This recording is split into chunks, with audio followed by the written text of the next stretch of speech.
Panik dikepung TNI Polri, OPM minta senjata ke Australia, sebisa bom fitnah tentara. Panik dikepung pasukan TNI Polri, Tentara Nasional Pembebasan Papua Barat, Organisasi Papua Merdeka, terus mencari dukungan negara-negara anggota Perserikatan Bangsa-Bangsa termasuk Australia dan Selandia Baru. OPM bahkan menjelek-jelekan memfitnah TNI Polri melakukan pengeboman dan membunuh warga sipil untuk membebaskan pilot Susi Air asal Selandia Baru, Philip Martens. Dilansir dari poskupang.com, juru bicara TPNPB OPM Shebi Sambo mengatakan, OPM telah mengirimkan surat pada tanggal 21 April, adapun isinya permintaan bantuan senjata kepada Selandia Baru dan Australia.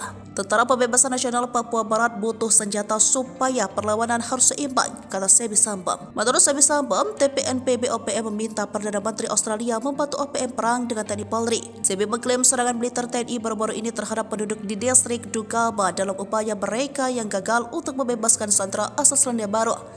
Mr. Philip Martens, Kepala Pusat Penerangan TNI Majen TNI Erik Nugraha menyatakan, OPM diburu karena bertanggung jawab atas gugurnya dan terambil Aradit, Letnan Infanteri Octavianus Sogolri beberapa waktu lalu.